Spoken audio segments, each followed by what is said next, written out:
प्रिय दर्शकों, नमस्कार। आज आप सभी के समक्ष एक जातक की जन्म कुंडली लेकर मैं उपस्थित हुआ हूँ। आप इनकी जन्म की डिटेल्स देख पा रहे हैं। इस डिटेल्स के आधार पर जब आप इनकी कुंडली का निर्माण करेंगे तो कुंडली वृश्चिक लग्न और मेष राशि की बनेगी। देखा जाए तो वृश्चिक लग्न भी मंगल के प्रभाव में आता है और ये मेष राशि भी मंगल के प्रभाव में आती है, जिस कारण से जातक के जीवन पर स्वभाव में मंगल ग्रह का प्रमुख प्रभाव रहता है। यानी आप ये देख पाएंगे कि जातक जोशीले स्वभाव का रहे, ऊर्जावान रहे, थोड़ा जल्दीबाजी में काम करना, लेकिन सभी को साथ लेकर चलना, सभी के लिए सोचना, ये जातक का स्वभाव बन जाता है। यहाँ अगर आप दिखाएंगे तो ये वृश्चिक लग्न है, जिसके कारण व्यक्ति कहीं न कहीं गहराई तक किसी विषय को सोचता है, खोजता है और किसी चीज को गहराई तक जानने का व्यक्ति का स्वभाव रहता है। ये जो लग्न है जल तत्व का है, इसलिए मन में थोड़ी अस्थिरता रहती है। अधिक बातें सोचना, कल्पना करना, चिंता करना, जातक के स्वभाव में ये भी देखने को मिल जाता है। फिर अगर आप देखें तो राशि बनी है यहाँ पर मेष राशि। अब हालांकि मैं आपको बता दूं, चंद्रमा देखिए 0 डिग्री पर है और 8 मिनट पर चंद्रमा विराजमान है, मतलब चंद्रमा ने परिवर्तन किया ही था, वैसे जन्म हुआ है। और ये जन्म हुआ है केतु के अश्विनी नक्षत्र के पहले चरण में। अब देखा जाए तो वैसे चंद्रमा का केतु के नक्षत्र में होना यह भी वही बात दर्शाता है कि व्यक्ति अधिक सोचे, चिंता करे, क्योंकि केतु के कारण व्यक्ति कल्पना बहुत अधिक करता है, अधिक बातें सोचता है, लेकिन ज्ञानवान होता है, बुद्धिमान होता है, तेज काम करने वाला होता है, तेजी से सभी बातों को सीख जाने वाला होता है। और यहाँ ये भी देखने को मिलेगा कि ये चंद्रमा मेष राशि में होकर जातक को जोशीला तो बनाएगा ही, लेकिन एक चीज देखने को मिल सकती है कि जातक अपने अनुसार काम करना चाहेगा, स्वतंत्र विचार वाला होगा और सभी को साथ लेकर चलेगा, लेकिन काम हमेशा अपने अनुसार ही करना चाहेगा। यहां पर देखा जाए तो केतु के नक्षत्र में होने से विशेषकर जातक के लिए कोई भी ऐसा काम जो वाहन आदि से जुड़ा हुआ हो, दवा से जुड़ा हुआ हो, कहीं दूर स्थान से जुड़ा हुआ हो, विदेश से जुड़ा हुआ हो, ऐसे सभी कार्य में जातक के लिए ये चंद्रमा अच्छा प्रभाव दर्शाता है, शुभ स्थिति बनाकर देता है। जातक अपना भी काम करना चाहे तो ये चंद्रमा रुकावट नहीं देता। फिर अगर हम पहले इस कुंडली में बन रहे ग्रह योगों की बात करें तो आप ये देख पाएंगे कि लग्न का स्वामी यहां मंगल बनता है, जो कि कुंडली के 12वें भाव में विराजमान है। ये छठे का भी स्वामी होता है। तो अब देखिए, छठे का स्वामी 12वें में हो तो वैसे तो विपरीत राजयोग आदि आप बोल सकते हैं, लेकिन प्रमुखता वाली बात क्या है कि ये जो मंगल है यहाँ पर, ये मंगल इस कुंडली के अंदर लग्न का स्वामी है, इसलिए इस पे विपरीत राजयोग वाला सूत्र लागू नहीं होगा। लग्न का स्वामी जब 12वें भाव में होता है तो ये अवयोग का निर्माण करता है, जिसके कारण व्यक्ति को थोड़ा संघर्ष अधिक करना पड़ता है। लेकिन अगर जातक जन्म स्थान से दूर रहे, कहीं बाहर से जुड़ जाए, विदेश से जुड़ जाए, या 12वां भाव योगा, प्राणायाम, एक्सरसाइज वगैरह को दर्शाता है, जिम को दर्शाता है, व्यक्ति अगर इनसे जुड़ा रहे तो इस मंगल का सकारात्मक प्रभाव मिलेगा, जातक उन्नति भी प्राप्त कर पाएगा और जीवन में अच्छा सफल भी हो पाता है। तो इसीलिए यहां पर 12वें भाव के मंगल को मजबूत करने के लिए जातक को प्रयास जरूर करना पड़ेंगे और ये मंगल का अच्छा प्रभाव लेने के लिए इसके लिए कुछ उपाय भी करना पड़ेंगे, जिनकी बात आगे करेंगे। क्योंकि लग्न का स्वामी सबसे प्रमुख ग्रह होता है, यही कमजोर हो जाएगा तो पूरी कुंडली को कमजोर कर देगा। इसीलिए मंगल को तो बलवान करना सबसे पहली जरूरत है इस कुंडली की। फिर आप एक बात देखेंगे तो ये मंगल यहाँ तुला राशि में है। तुला राशि में मंगल का होना वैवाहिक जीवन के लिए कमजोर रहता है, लेकिन एक प्रमुख बात क्या है कि इस राशि का स्वामी जो शुक्र बनता है वो अपनी नीच राशि में कुंडली के लाभ भाव में विराजमान है। भले मैं कहूं कि लाभ भाव में कोई भी ग्रह खराब नहीं होता, शुक्र भी खराब नहीं होगा, शुक्र भी लाभ तो देता रहेगा, लेकिन वास्तविकता में देखें तो ये शुक्र जहां जहां पर शुक्र की राशि आती है वहां के प्रभाव को कमजोर करेगा। यानी जो सप्तम का स्वामी होकर शुक्र लाभ भाव में बैठा है तो जीवन साथी से लाभ हो, जीवन साथी के आने के बाद लाभ हो, व्यापार से लाभ हो, ये सब दर्शाता है। लेकिन मंगल को ये शुक्र कमजोर कर देगा, क्योंकि स्वयं तो लाभ भाव में होकर लाभ प्रदान कर देगा, लेकिन इस राशि में जो जो ग्रह बैठेंगे उनके प्रभाव कमजोर हो जाएंगे। यहाँ मंगल की स्थिति शुक्र के कारण भी कमजोर कहलाएंगी और मंगल थोड़ा सा कमजोर कैटेगरी में आ जाएगा। यहाँ पर फिर एक और बात जो देखने योग्य है वो ये है कि देखिए यहाँ पर शुक्र कोई प्रमुख ग्रह बनता नहीं है, लेकिन चूंकि सप्तम का स्वामी है तो विवाह वगैरह का सारा दारोमदार इस शुक्र पे आता है। अब शुक्र कमजोर होगा तो ये पत्नी का कारक भी होता है, यही यहाँ पर विवाह का स्वामी बन भी रहा है सप्तम भाव का। तो सभी प्रकार से भावपति और भाव कारक तीनों की तीनों ये शुक्र के चलते कमजोर हो रहे हैं।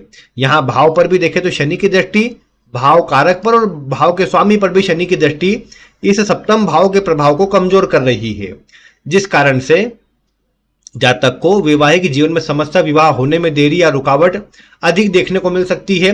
अगर विवाह के रूप में अधिक टालते रहे जातक तो विवाह न होना या उसमें बहुत अधिक रुकावटों के बाद होना, इस तरह की बात देखने को मिल सकती है। बाकी कुंडली का प्रभाव थोड़ा कमजोर है, यहाँ पर थोड़ा ध्यान दिया जाना चाहिए। फिर एक बात इसमें अगर देखी जाए तो यहाँ पर शुक्र को बलवान करने से इस मंगल की मजबूती बढ़ेगी, मंगल बलवान होगा, इसलिए उस पर ध्यान दिया जाना चाहिए। फिर अगर आप एक बात देखेंगे तो शुक्र यहाँ विराजमान है बुध की राशि में। बुध इस वृश्चिक लग्न की कुंडली के अंदर कोई कारक ग्रह नहीं होता, अकारक ग्रह होता है। ये लाभ का और अष्टम भाव का स्वामी होता है, इसलिए अकारक होता है। और अकारक ग्रह इस बात को दर्शाता है कि जातक को जीवन काल में मतलब इसके दशा अंतर दशा इतना प्रभाव अच्छा नहीं देंगी, लेकिन जो बुध की पोजीशन है, बुध देखिए कुंडली के दशम भाव में विराजमान है। दशम भाव में बैठा बुध जातक को मान सम्मान अच्छा दिलाता है। यहाँ तो बुध सूर्य की राशि में सूर्य के साथ में विराजमान है, तो ये बुध और सूर्य की स्थिति बहुत अच्छी है, जातक को सफलता दिलाने वाली है। लेकिन एक बात जरूर है कि ये बुध यहाँ दशम भाव में है। मैंने आपको बताया है दशम भाव में विराजित बुध जातक को कई बार कम बोलने का आदी बनाता है। जातक कई बार ज्यादा बोलता नहीं है, थोड़ा काम अपने अनुसार कर लेगा, ज्ञानवान बुद्धिमान सब होगा, लेकिन अधिक बातें बोलने का कई बार स्वभाव नहीं आता। हाँ, आवश्यकता पड़ने पर बोलेगा, आवश्यकता पड़ेगी तो जातक सब काम अच्छे से कर लेगा, लेकिन कई बार अधिक लोगों से घुलना मिलना या फिर अधिक बातें करना इतना पसंद कई बार नहीं होता। लेकिन अच्छी बात है कि लग्न का स्वामी तुला राशि में है, जो इस बुध के अशुभ प्रभावों को कम करेगा, क्योंकि तुला राशि लोगों से घुलने मिलने की, लोगों से जुड़ने की होती है, तो जातक उनसे जुड़ भी जाएगा इस बुध के नकारात्मक प्रभाव होने के बाद भी। लेकिन हाँ, इस बुध के साथ में सूर्य राहु है और सूर्य है, जिसके चलते ये हो सकता है कि व्यक्ति कई बार क्रोध में अधिक बोल दे, गुस्से में कुछ बोल दे, या बुध राहु है तो व्यक्ति अपनी बात से पलट जाए या कुछ बोलकर अपनी बात को घुमाकर प्रस्तुत करे, ऐसी कुछ बातें आ सकती है। क्योंकि बुध राहु में कई बार व्यक्ति बातों को घुमा देता है, बातों को घुमाकर बोलता भी है, ये बात देखने को मिली। तो ये बात यहाँ पर आती है। लेकिन अच्छी बात क्या है कि बुध और सूर्य के साथ में होने के चलते राहु सकारात्मक हो गया है। सूर्य तो अपनी राशि में है ही, तो यहाँ बलवान है सूर्य, दशम भाव में दिग्बली और मजबूत अवस्था का सूर्य है, कुंडली में सबसे बलवान यही सूर्य ग्रह बनता है। अब सूर्य के साथ जो भी बैठेगा, जैसे बुध विराजमान है, राहु विराजमान है, तो ये दोनों भी शुभ हो जाएंगे, क्योंकि सूर्य बलवान है और कुंडली में अच्छे भाव में मजबूत होकर बैठा है, तो वो बुध को भी बलवान करेगा, राहु को भी बलवान करेगा। यहां पर आप जानते हैं कि ये जो लाभ भाव और दशम भाव के स्वामी की युति है, इसे कामधेनु योग कहा जाता है। और कामधेनु योग के चलते जातक को जीवन काल में अच्छी मात्रा में धन की प्राप्ति होती रहती है, और ये आप बोल सकते हैं कि कभी भी धन की समस्या नहीं आती है, धन जातक के पास समाप्त नहीं होता, ऐसा आप बोल सकते हैं। तो यानी एक अच्छी स्थिति है जातक के लिए कि जीवन काल में धनादि अच्छा रहेगा, मान सम्मान अच्छा बना रहेगा। यहाँ पर राहु जरूर है जो कई बार थोड़ी रुकावट या थोड़ी देरी उत्पन्न करता है, लेकिन राहु राजनीति को, सरकार को दर्शाने का काम करता है। ऐसी अवस्था में अगर जातक किसी सरकारी क्षेत्र से जुड़ना चाहे तो उसमें भी सफलता के योग बनते हैं। और ये राहु, बुध और सूर्य की स्थिति जातक को सफल बनाती है। जातक फाइनेंस के क्षेत्र में सफल हो सकता है, विदेश से जुड़ना हो तो विदेश से जुड़कर कोई काम कर सकता है।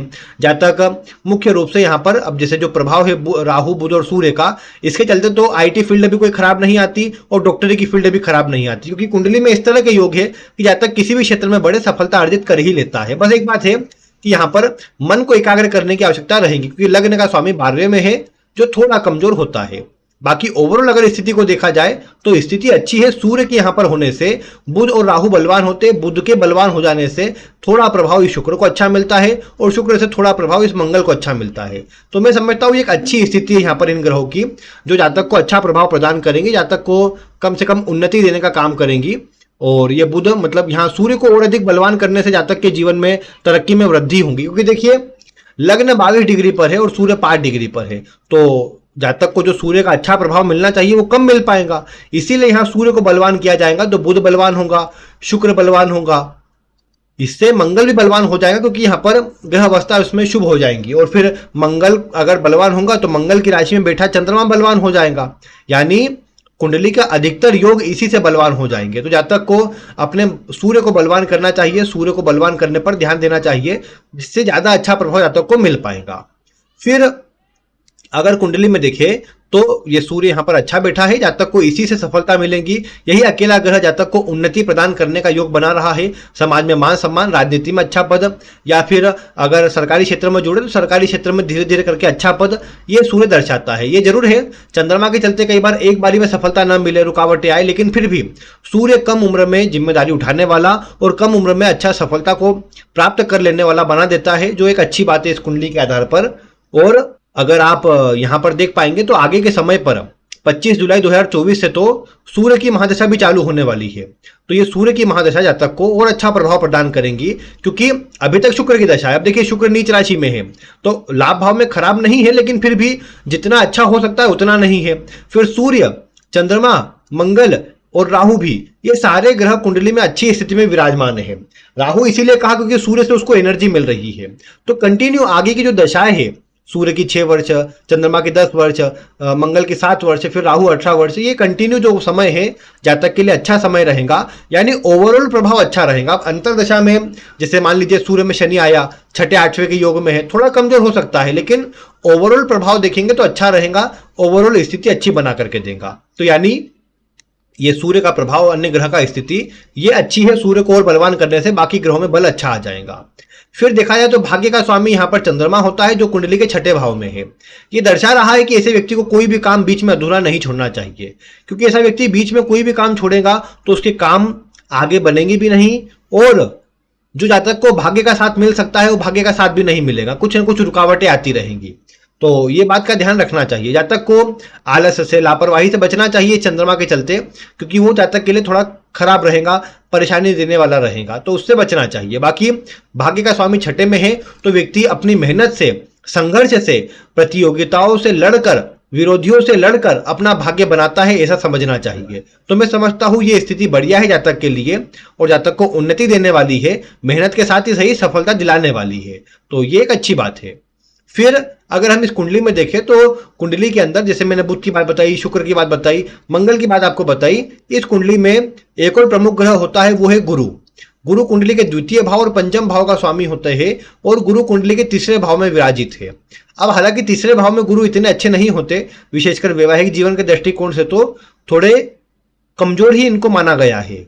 अब अगर आप एक बार देखें इसमें तो गुरु यहाँ पर नीच राशि में है, लेकिन परिवर्तन में है। तो ये परिवर्तन 3रे भाव और 5वें भाव का कम से कम गुरु के नीच राशि के प्रभाव को तो कम कर देगा, इससे कम से कम गुरु अच्छा प्रभाव प्रदान करेगा। और गुरु की दृष्टि जहां जहां पड़ती है वहां तो कम से कम गुरु बचाव और सुरक्षा ही उत्पन्न करेगा, अच्छा लाभ ही उत्पन्न करेगा। तो देखिए लाभ भाव पर पड़ती दृष्टि लाभ के लिए अच्छी है, शुक्र पर दृष्टि है तो शुक्र का अशुभ प्रभाव कम होगा। यहाँ पर कुंडली के भाग्य पर दृष्टि है तो धीरे धीरे ही सही व्यक्ति भाग्यशाली हो जाता है, अपने भाग्य से, अपनी ईमानदारी के कार्यों से सफलता अर्जित कर पाता है। यहाँ 7म भाव पर दृष्टि होने से जीवन साथी धार्मिक हो, अच्छा कार्य करने वाली हो, साथ लेकर चलने वाली हो, इस तरह का बात आती है। गुरु के चलते थोड़ा सा मतलब एम्बिशियस नेचर, ईगो का प्रभाव अधिक देखने को मिल सकता है, लेकिन फिर भी स्टिल गुरु कम से कम बचाव करता है। और 3रे भाव में थोड़ा कमजोर माना गया है, लेकिन फिर भी जातक को सफलता देता है। अब देखिए दूसरे का स्वामी होकर 3रे में है तो कई बार ऐसा होता है कि किसी अन्य को व्यक्ति पैसा दे दे तो पैसा फंस जाए, जल्दी प्राप्त ना हो पाए, या कई बार ये गुरु दूसरे भाव के स्वामी है, ऐसी अवस्था में जब तक पैसे बचाने का प्रयास करे लेकिन बच ना पाए, किसी न किसी रूप में खर्च हो जाए, ऐसी सब बातें आ सकती है। यहाँ पर यह है कि गुरु 5म का भी स्वामी है, तो 3रे भाव में 5म का स्वामी हो तो शिक्षा में कई बार रुकावटें आती है, बहुत मेहनत के बाद शिक्षा ग्रहण ऐसा व्यक्ति कर पाता है। लेकिन कई बार ये देखने को मिला कि व्यक्ति जो शिक्षा ग्रहण करता है वो शिक्षा इतनी काम नहीं आ पाती, जातक को कोई और फील्ड में काम करना पड़ जाता है, तो ऐसी स्थिति बन सकती है। इसलिए जातक को स्किल पर ध्यान देना चाहिए, कुछ नया और अच्छा सीखने पर ध्यान रखना चाहिए तो ज्यादा अच्छा रहेगा। बाकी अगर इस कुंडली में शनि की बात करें, शनि कुंडली के 3रे भाव और 4th भाव के स्वामी होते हैं, और कुंडली के 5म भाव में विराजमान है। 5वें भाव में शनि थोड़े मिले जुले प्रभाव देते हैं, क्योंकि देखिए शनि की दृष्टि यहाँ से कुंडली के सप्तम भाव पर, लाभ भाव पर और द्वितीय भाव पर होती है। तो धन के जो दोनों प्रमुख भाव है इनका प्रभाव कमजोर कर देते हैं ये शनि। साथ ही साथ यह सप्तम पर दृष्टि पड़ने से विवाह आदि के लिए भी थोड़ा कमजोरी उत्पन्न करता है। शनि की दृष्टि सप्तम पर है, सप्तमेश पर है, सप्तम के कारक पर है, तो ये थोड़ा सा कमजोर हो गया है। तो इसीलिए जो सकारात्मक प्रभाव मिलना चाहिए उसमें कमी महसूस होती है। साथ ही साथ यहां अगर आप देखेंगे तो ये शनि वक्री है। अब वक्री शनि व्यक्ति को मेहनती बनाता है, व्यक्ति बहुत अधिक मेहनत करता है, प्रयास करता है।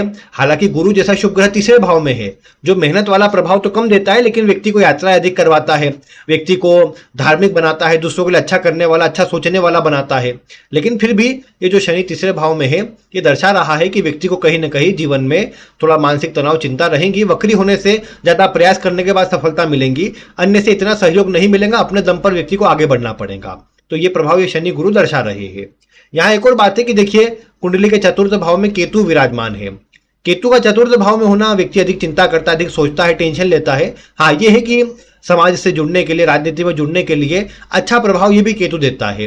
हाँ, लेकिन ये है कि व्यक्ति को मानसिक रूप से थोड़ा अशांत करता है, थोड़ा चिंतित करता है, लेकिन व्यक्ति धीरे धीरे करके एक अच्छी सफलता अर्जित कर पाता है, ये बात देखने को मिली। अगर कहीं जन्म स्थान से दूर रहे तो योग ज्यादा अच्छे बन पाएंगे, क्योंकि देखिए केतु भी तीसरे भाव में है, शनि भी यहाँ पर पंचम में गया है, साथ ही साथ चंद्रमा छठे भाव में है, यहाँ मंगल भी अगर देखें तो 12वें भाव में है और शुक्र भी लाभ भाव में। ये सारे जो ग्रह योग की बात मैंने करी ये दर्शाती है कि व्यक्ति कहीं जन्म स्थान से दूर जाकर अच्छी सफलता अर्जित कर पाएगा, और कहीं बाहर रहता है तो अच्छा लाभ मिल पाएगा।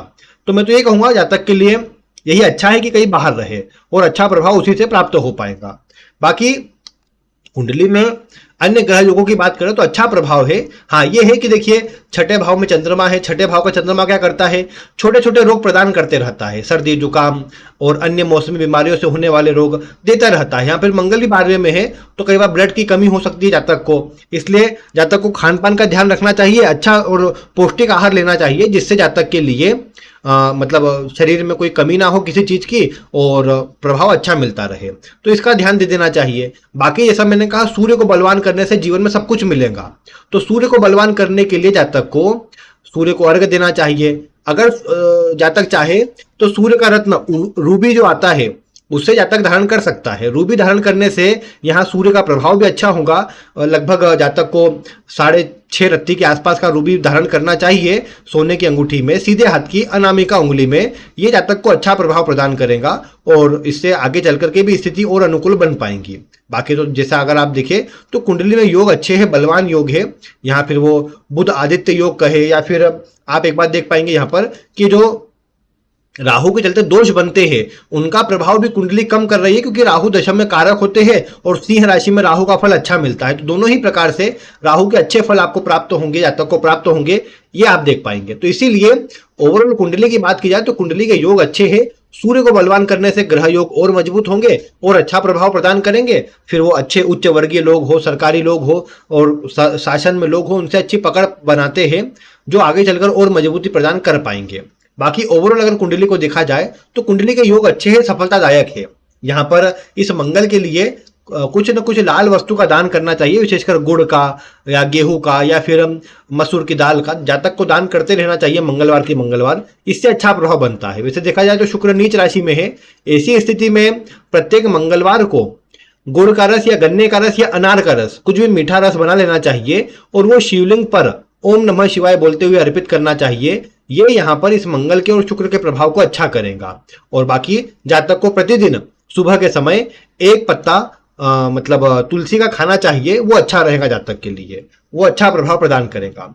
बाकी तो ओवरऑल कुंडली के जो ग्रह योग अच्छे हैं, सफलतादायक है और स्वास्थ्य में लापरवाही नहीं बरतनी चाहिए। बाकी ऐसी कोई बड़ी समस्या का योग नहीं है। और जैसा मैंने कहा राहु और ये सब साथ में होने से दोष तो नहीं बनेगा, प्रभाव अच्छा ही रहेगा। बस ये मंगल को बलवान करना आवश्यक है और हनुमान चालीसा आदि का पाठ करते रहे। बाकी सूर्य को बलवान करने से मंगल अपने आप ठीक हो जाएगा। तो आदित्य हृदय स्तोत्र या सूर्य के मंत्र का जाप या सूर्य को अर्घ्य देना, सूर्य का रत्न पहनना, ये सब जातक को अच्छा प्रभाव प्रदान करेंगे। अन्य ग्रहों में भी ऊर्जा अच्छी आ जाएंगी जो जातक को सफलता देने का काम करेंगे। तो ये कुछ ग्रह योग जातक के बनते हैं। बाकी प्रिय दर्शकों, आप इनके विषय में क्या बताना चाहते हैं? आपका स्वागत है, आप वीडियो में कमेंट करके बता सकते हैं। बाकी आज की वीडियो में इतना ही। वीडियो देखने के लिए आपका बहुत बहुत धन्यवाद।